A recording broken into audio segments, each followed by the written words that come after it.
Rob, you've had a weekend off, all the lads fresh and fit. Are you looking to final game of the season? You do any experimenting, or you try and push to try and get that victory and hope that other results go your way?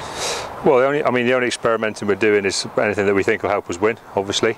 You know, the challenge for the guys, and we said it today, is that, you know, if you want to be performing well at this stage of the season, it's likely that a team you're going to have to beat at some stage is going to be Saracens. You know, all right, it's the last round of the Premiership, but the reality is that we're not far off now from semi-final time when those games are going to be decided, and the likelihood is the teams you're going to be playing are your Saracens and your Leicesters and your Northamptons and the like, and you have to be able to perform well. So the challenge for us is almost testing ourselves how good we are at this stage of the year, and how the players can thrive in this environment late on in the season. That's what we challenged them with. You know, almost, you know, don't think about it as kind of round 22 of the Premiership. Think about it as, you know, a one-off game at this time of year, and see if you're the kind of guy who can come through a big and challenging game. Have the squad needed any kind of picking up, as it were, after the disappointing result against Northampton? A little bit, but you know, team needs picking up a little bit after any loss. I kind of think, you know, the reality here is we don't get on the roller coasters. We don't worry too much about any one loss or any one win. We're disappointed, of course we are, because the hard work the players have put in had created a potential reward down the line, and you know, we're disappointed to have made that harder for ourselves. You know, now it's out of our hands, which is disappointing, and we could have kept it in our hands with just a slightly better performance. But you know, we are where we are, second year in the Premiership. We've got to go through a few of these things. We understand that. You know, Northampton had the benefit of losing in the Highland Cup final last year. You know, you learned some tough lessons from that, and that would have made them a better team this year, and make them better round in pressure situations. And they've been in these pressure situations a few times. We're relatively fresh to it, but I think we're developing, we're getting better, and we've just got to keep up in those little percentages that turn tight losses into tight wins, and then we can go on from there. You look at the Saracens side, and obviously, you know, they are an elite side. They've got a lot of England players, a lot of other internationals as well. Do you prepare for that any differently, or is it easier to prepare in a way because you get to see a lot more of them, and players have reputations and you probably know a bit more about them? You don't really, I mean, to be fair, you don't really prepare for individual players too much. It's more about the team and the systems the team play, and we've done exactly the same analysis as we would on any other Premiership game. We think we know how to give them some problems, and that's what we'll do. You know, we'll attack the game, we'll go after it. We've gone in with a very strong selection, you know, based around how we want to play and how we want to attack the game. And, you know, and we'll take it from there. That's pretty much all we can do. But you know, I think looking at the way we trained today, it certainly wasn't a tired training performance. You know, there is a reality. This could be our last game if things don't go our way. But we haven't trained like that this week, which is really pleasing. You say it could be the last game, and I'm guessing for some players they might be looking to try and impress you for contracts in the summer, things like that. Is that something you're thinking about as well? People trying to impress to try and see if they can stay here? No, there's nobody playing who's playing for a contract.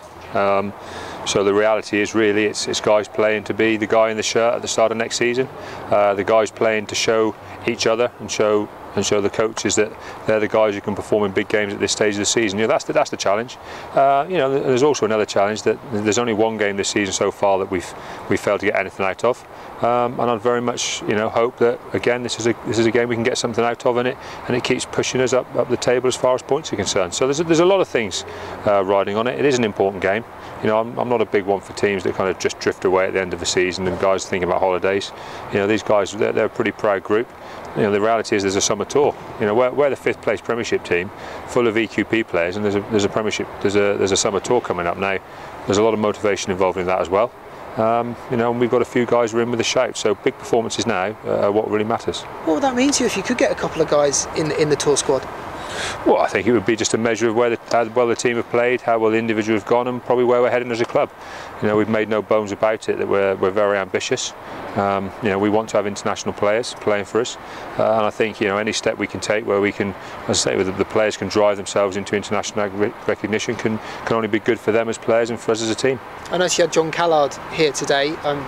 Doing a bit of coaching, things like that. You know, do you discuss who you think should be pushed towards Stuart Lancaster with people like John?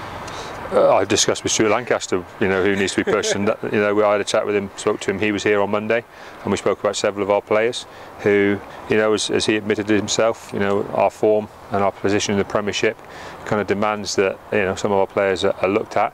but they've got to show form, you know, week in, week out, and probably over a longer period than one season. So, you know, he's starting to become more aware of our players. You know, I think he needs to be a little bit more aware, but you know, I'm bound to say that I'm obviously a little bit biased. But you know, it's like I said to the guys, that your league position demands recognition, and that's what we have to keep ramming home. You know, if we'd have beaten Northampton, who were in the top 4, and pushing on for a semi-final, that would have demanded a bit more recognition, and that's what we've got to learn. We've got to learn that they all come in hand, and the more successful we are as individuals and as a team, the more successful the whole thing becomes. Who do you feel Stuart Lancaster should be looking at in your squad? Oh, you know, it's difficult for me to say kind of publicly about the individual guys. You know, we've got a great team ethic here, but the reality is our EQP players in particular are kind of through the pack at scrum half. And obviously with Jesse on the wing, who are the guys who've played a lot of rugby. So you know, it's primarily based around our forwards, but Hayden Thomas, Jesse, Phil Doman's starting to show some form. Luke Arscott's had a great season. So you know, we know who our EQP players are. You know, and they played big parts, as I say, in a team that's currently 5th in the Premiership. So they're doing something right. You know, it's a 40-man squad going over there, and you know, I would like to think we get a few people on it. Finally from me, since we last spoke, Will Chudley's joined the side, so has the second row mum from Australia. Tell me a bit about your feelings and why you decided to bring those 2 players into your squad. Well, Will, obviously we had a real good look at in the Championship, and we were close to signing him a little while ago. Kind of scrum half we like. Will bring good tempos, good defender, very competitive kind of a player. Would kind of if you look at the scrum halves we pick and we play regularly, fits very much into that mould. He's also the right kind of age for us. You know, we've got a good young scrum half potentially coming from the academy in a few years' time. Will's a little bit younger than our current under contract scrum half. So you know, there's a lot of reasons why he fits for us, but you know, primarily it's because he's a good player, and we think he's a good player already. We'll add to what we've got, but we also think we can improve him and keep pushing his game forward.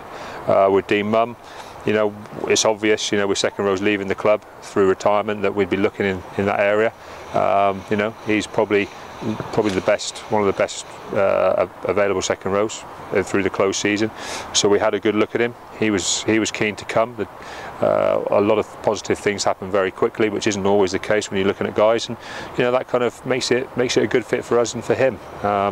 Ironically, it seems now like he's not going to be released quite as quickly as we thought by the ARU, because he's playing very well in the Super 15, and they're looking to bring him back into the Australian squad after leaving him out of the World Cup. So you know, but I think that probably shows we're getting our recruitment policy pretty spot on. We're tending to hit form players at the right time. A similar thing happened with Craig Mitchell. You know, the reality is we thought we'd highlighted a young guy who was, you know, playing at a level where we could probably get him exposure. And then a couple of things happened, and all of a sudden he was off at a World Cup as well. So you know, it kind of shows we're getting things right. You know, we'll probably still need to look for another second row. Obviously, that he's going to be away probably till October, and we have got a couple of guys leaving. We're probably looking at maybe one more in the back row and potentially a front rower. So we're 2 or 3 off, but we're pretty much done. That's all I need. Thank you. All right, brilliant. Thanks.